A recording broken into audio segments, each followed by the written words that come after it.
자, 이어서 이제 사회 문화 파트를 보도록 하겠습니다. 요것도 사실은 앞뒤로 떨어져 있는 두 개 파트를 묶어서 설명하는 부분이기 때문에 영상을 일단 짧게 두 개로 쪼개서 보도록 하겠습니다. 첫 번째로 볼 부분은 192부터 195에 해당하는 사회상의 변화입니다. 프린트로는 69차시가 되겠습니다. 자, 왼쪽 부분이에요. 내용이 많지는 않습니다. 자, 쭉 보도록 하죠. 자, 식민지 조선의 사회 구조 그리고 생활 모습은 어떠했는가 살펴보는 겁니다. 자, 식민지 근대화의 내용과 실상이라고 되어 있고요. 일제로부터 강제 점령을 당한 이후에 우리 한국이 근대화 되었다라는 것인데, 그러면 그것의 본질적인 모습은 어떠했는가라는 것을 봐야죠. 자, 근대화. 일단 근대가 뭡니까? 근대 한자로 요렇게 씁니다.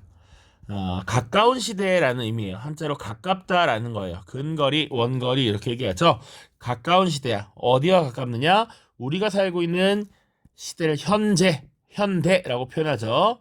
자, 이 현대와 가까운 시대다라는 겁니다. 오늘날과 비슷한 모습이 나타나기 시작했다라는 것이고, 우리가 식민지배를 당하던 시기에 근대화, 가까운 시기로 가까운 모습을 갖추게 되었다라는 것이죠. 자, 그러면 이런 식민지 근대화라고 하는 것이 왜 이루어진 것이냐? 식민지 근대화의 목적부터 한번 살펴보도록 합시다.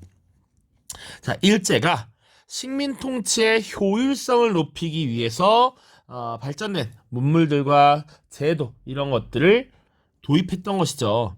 자, 본인들이 통치의 효율성을 기함이었습니다. 그런데 이런 것들이 이제 식민 통치를 정당화하는 근거가 되기도 하죠. 우리가 너희를 지배했기 때문에 이 정도로 근대화될 수 있었어라는 것이지. 그래서 구체적인 내용을 보시면 뭐 도로를 건설한다든지 혹은 전차, 철도, 항만과 같은 이런 시설들을 많이 짓게 되었습니다. 물론 이 과정에서 일부 우리 식민지 조선인들도 혜택을 누린 바가 분명 있었을 겁니다만, 사실 이런 것들을 만든 이유는 일제가 그들이 편리하기 위해서, 그리고 조선 내 일본인들이 이것을 활용하기 위함이 더 컸던 것이고요. 실제로는 가난에 허덕이는 이 식민지 농민들은 주로 이런 것들을 누릴 수가 없었다라는 것이죠. 그리고 이것을 설치하고 부설하는 과정에서 사실은 많은 수의 식민지인들이 동원이 되었고 각종 세금을 부담하였고 이런 모습들이 나와 있습니다. 자, 어쨌거나 지금 근대적인 도시화가 이루어지고 있는데 어떤 내용들이 있는가 한번 일단 살펴봅시다. 자, 내용은 교통과 도시, 산업 등등으로 좀 구분을 해서 볼 수가 있을 것 같아요. 먼저 교통부터 보도록 하죠.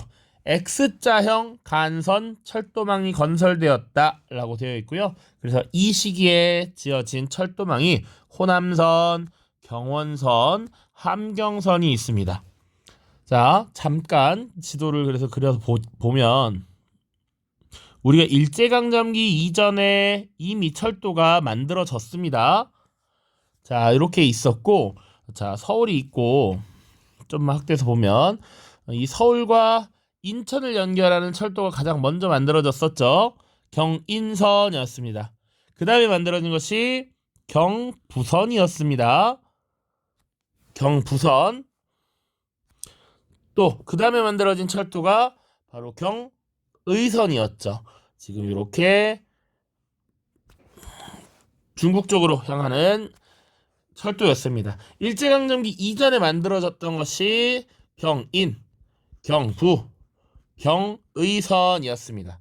그러면 지금 일제강점기에 만들어진 노선을 보면 호남선이라는 것이 만들어졌다라고 했죠. 호남선 구분하기 위해서 파란색으로 쓰겠습니다. 호남선 만들어졌고요.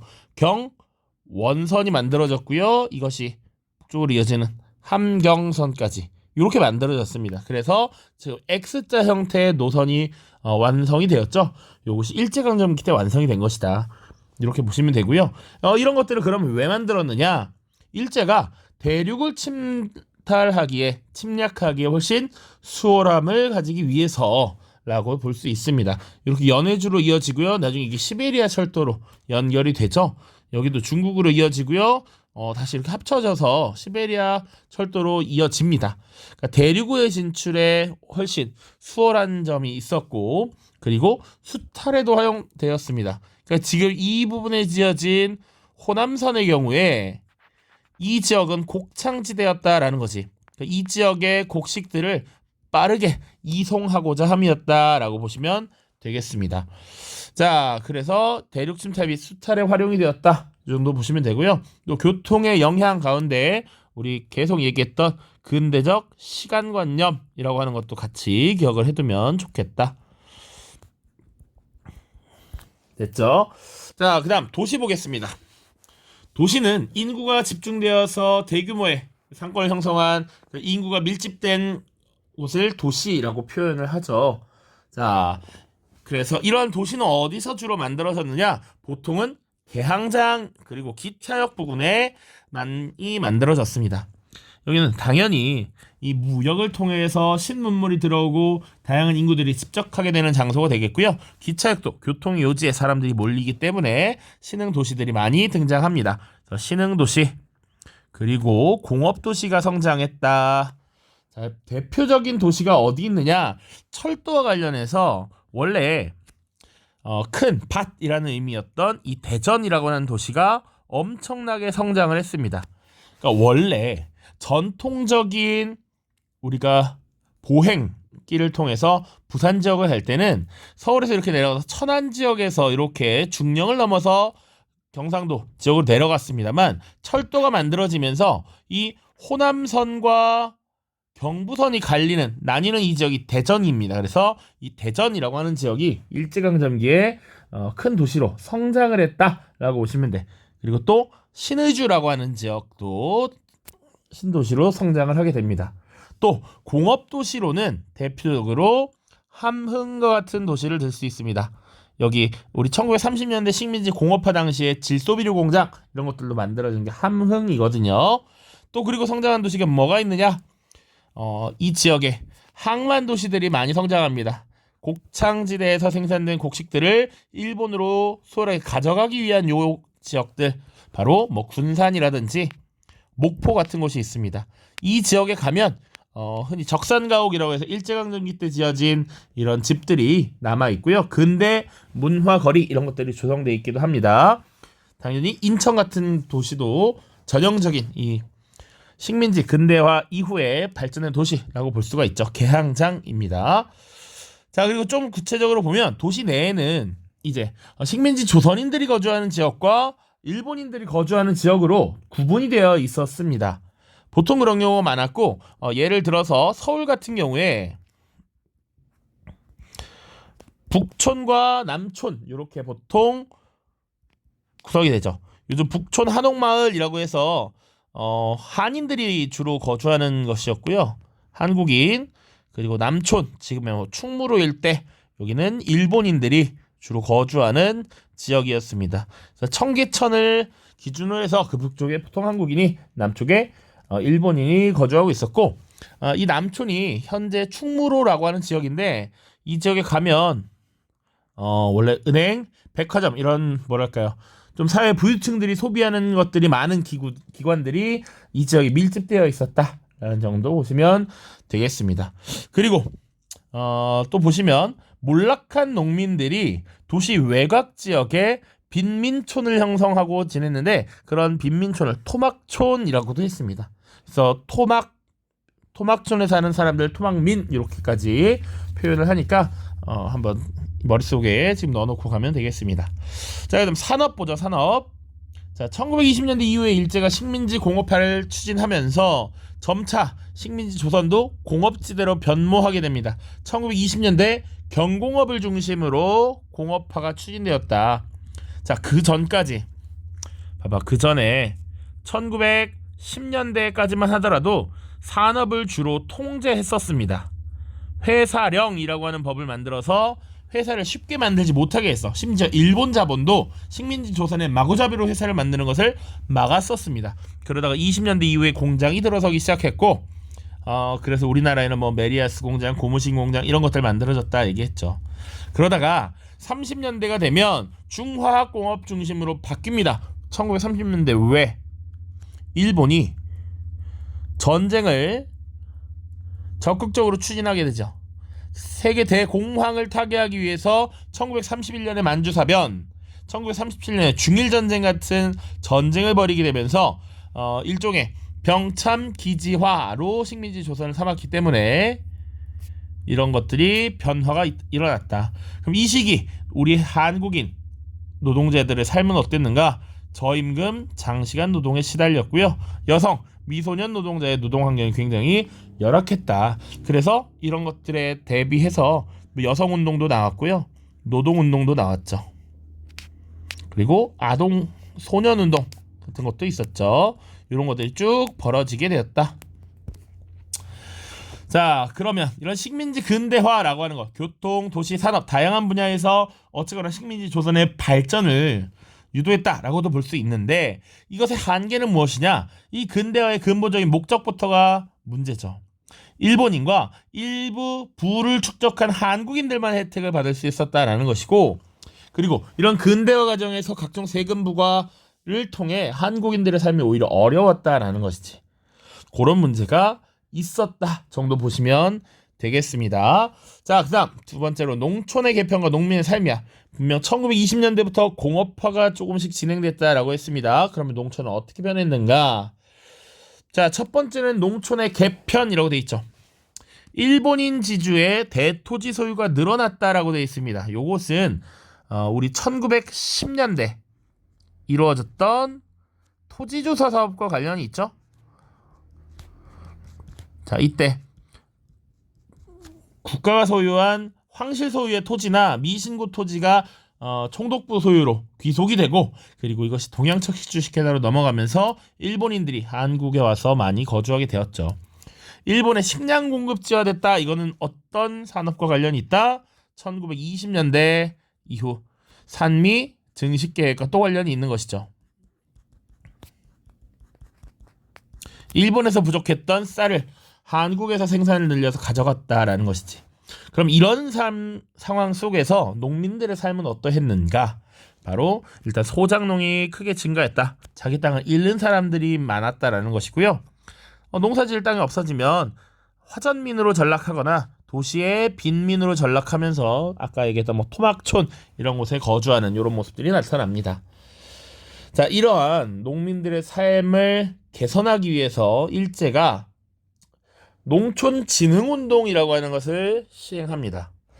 말 그대로 해석하면 농촌을 진흥시키기 위해서 뭔가를 한 것 같지만 실제로는 너희들의 경제적 어려움이 나아지지 않으니 부업 같은 거 해라.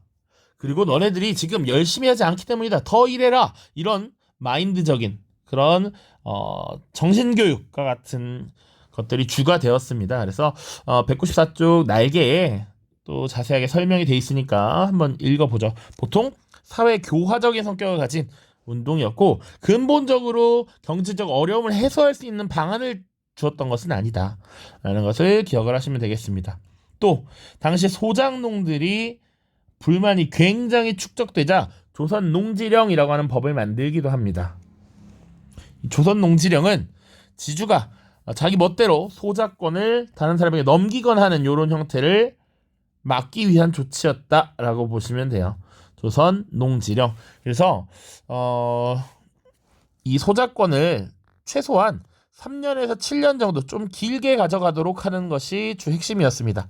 단기 계약을 통해서 계속 갑질을 하지 못하도록 하는 것이 조선 농지력의 핵심이었다라고 보시면 돼요. 이따 교과서에서 조금 더 자세히 살펴보겠습니다. 지금 1930년대 어려워진 농민의 삶을 개선하기 위한 일제의 대응 두 가지도 살펴봤습니다. 자, 마지막입니다. 생활 양식의 변화요. 생활 양식 변화. 자, 고무신, 운동화, 구두, 양복 이런 것들이 확산되었다. 자, 이건 우리의 전통적인 의복이 아니죠. 근데 이런 것들이 확산되면서 1920년대 이후에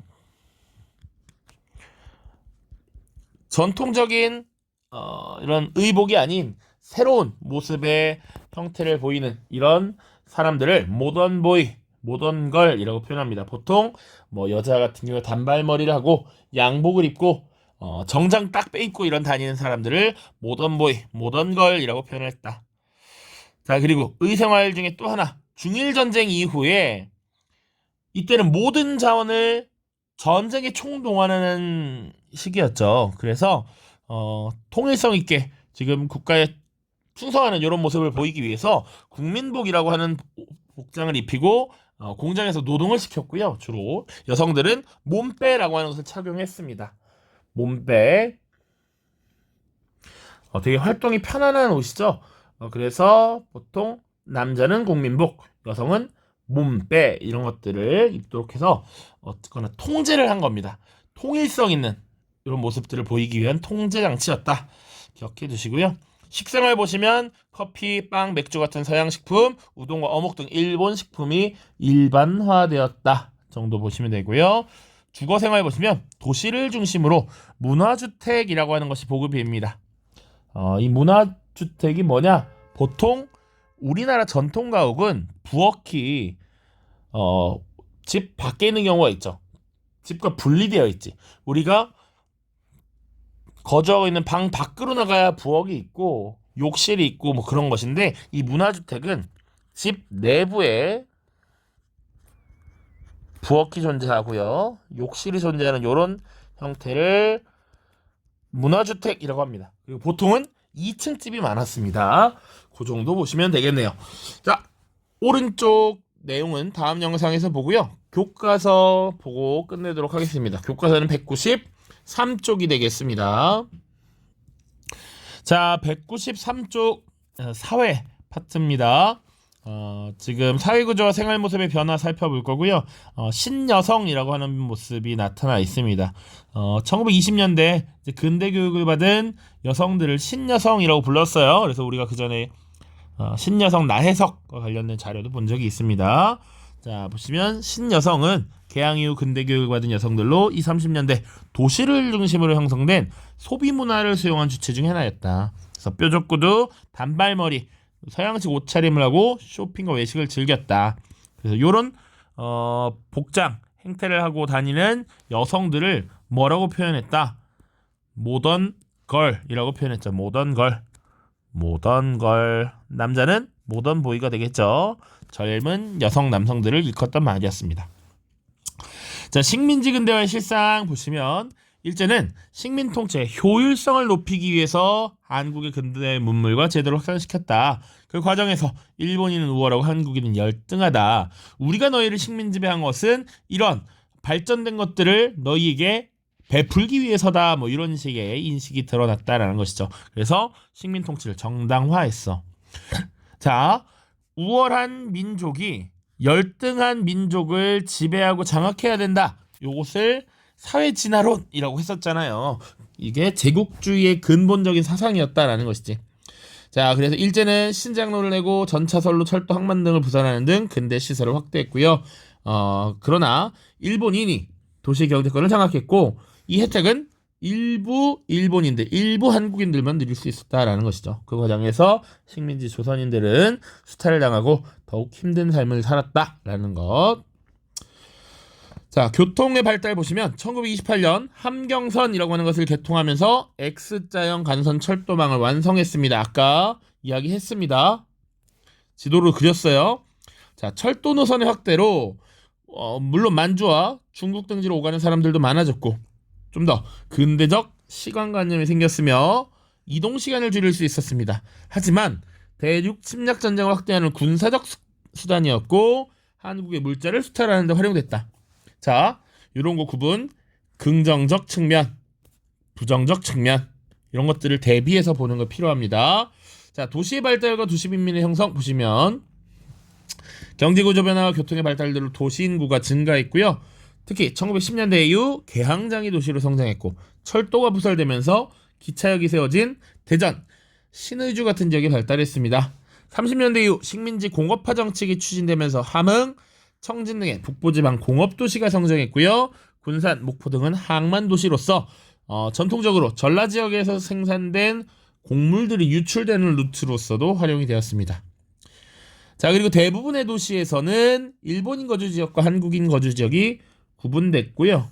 특히 서울 경성에서는 청계천을 경계로 북촌과 남촌으로 나뉘어서 도시화가 진행이 되었습니다. 그래서 남촌은 관공서, 은행, 상점, 백화점 등이 집중해 있어서 중심지가 되었던 것이죠. 자, 도시로 일자리를 찾아서 농민들이 계속 올라오게 되는데 이들은 마땅한 거주지를 얻지 못했고 대부분 도시 외곽에 빈민촌을 형성했습니다. 이런 빈민촌을 토막촌이라고도 표현을 합니다. 자, 그 다음 산업구조와 노동자의 삶 보시면 1920년대 이제 한국의 식민지 공업화가 필요했고 회사령이 폐지되면서 여러 공장들이 늘어났습니다. 그렇지만 한국인들은 상대적 규모가 작았다라고 이야기를 했어요. 그래서 물산장려운동 같은 걸 벌이기도 했죠. 그치? 그래서 이 시기 국내에 세워진 공장은 대부분 방직공업이나 식료품 공업 등 경공업 중심이었습니다. 1920년대야, 20년대. 자, 1930년대 들어서는 일제 공업화 정책이 실시되면서 1차 산업의 비중이 줄고 광공업, 서비스 산업의 비중이 증가했고요. 중일전쟁 이후 한국의 병참기지 역할에 따른 각종 중화학 공업이 발달했죠. 그리고 이 과정에서 일본인 노동자들은 고급 기술을 독점했지만 한국인들은 단순한 일에 계속 종사를 하게 됐고요. 그러다 보니까 근로 조건에서도 차이가 많이 났습니다. 그리고 이런 문제들이 있었지. 장시간 노동, 그리고 여성과 미성년 노동자의 노동. 그래서 노동운동이 발생했고요. 여성운동, 그리고 소년운동 같은 것들도 나타났죠. 자, 왼쪽 보시면 일제강점기 산업구조의 변화입니다. 우리가 흔히 1차 산업이라고 하는 농림업의 비중이 1910년대 초반까지만 해도 거의 70%에 달했는데 지금 점점 내려가고 있다라는 거 보고 있죠. 그리고 조금 더 봐야 될 거. 전반적으로 공업이 늘어나고 있는데 특징적인 모습은 이 30년 이후를 보면 됩니다. 여기 늘어나고 있는 광공업과 같은 주로 이제 중화공업으로 연계가 되는 이런 산업들이 늘어나고 있고 지금 서비스업 자체는 조금 줄어들고 있는 이런 모습들이 나타나죠. 자, 그래서 한국의 산업구조 변화는 한국 경제 발전을 목표로 한 것이 아니라 일본의 식민 통치 원료 약탈을 통해서 일본의 전쟁 물자 준비를 위한 것들이 강했다라는 것이죠. 다음입니다. 농촌과 농민의 삶. 10년대 토지조합 사업, 1920년대 삼미증식 계획으로 농민들의 삶이 어려워졌다. 그래서 대부분이 자작농에서 자수작농으로, 자수작농에서 노동자로 혹은 화전민이나 도시 빈민으로 전락했다라는 것이죠. 30년대 초에는 대공황의 영향을 받아서 농촌 경제가 더욱 어려워지면서 농민운동이 확산되었는데 조선 총독부는 이런 농민운동을 무마하기 위해서 32년 농촌진흥운동을 실시했으나 사정은 나아지지 않았습니다. 농촌진흥운동 뭔지 보겠습니다. 춘궁 퇴치, 춘궁, 봄에 가난한 거를 이렇게 흔히 봄이 되면 가을에 추수했던 곡식이 다 떨어지면서 생활이 어려워져. 그러니까 봄엔 보릿고개라고 하는 이런 식량 위기를 겪게 되는데 이런 것들을 한번 없애보자. 그리고 집집마다 빚이 많은데 이 부채를 없애보자. 이런 걸 목표로 내세웠고요. 농가소득 증가를 위해서 가만히 짜기 등을 권장했어. 일종의 부업을 하라고 했던 것이고요.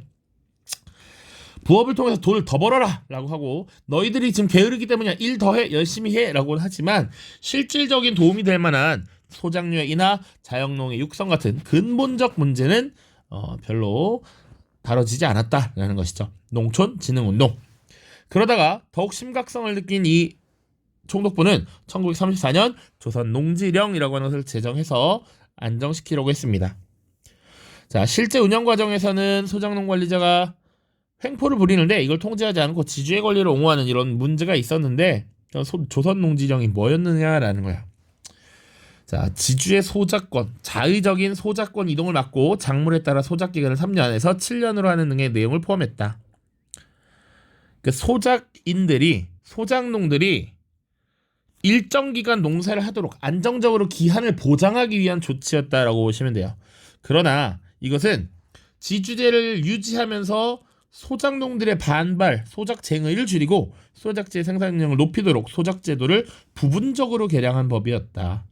근본적인 소작농들의 어려운 삶을 뭔가 해결했다라기보다는 당장 긴급한 불똥이 튄 것들을 자제시키기 위한 정도였다라는 것이죠.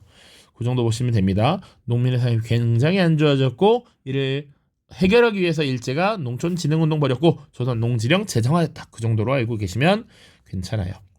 마지막 생활 양식의 변화입니다. 의식주 나눠서 봐야 했는데 아까 필기노트에서 다루지 않은 내용들이 있어서 자, 삼림령을 제정하여 산에서 땔감 채취를 제한하였다. 새로운 도량을 강요하고 양력 사용을 권장하였다. 의식주에서도 변화가 나타났는데 서양식 복장이 보편화되었다.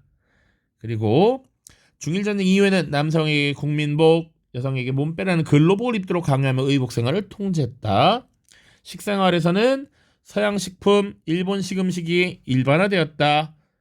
그리고 주생활에서는 1920년대 문화주택의 도시를 중심으로 보급되었고 하지만 농촌은 여전히 초가집, 그리고 토막민들은 도시각에서 뚝 강가 다리 밑에 등지에 공터의 땅을 파고 짚이나 거적 같은 것을 둘러 살았다라는 열악한 삶도 보여주고 있죠.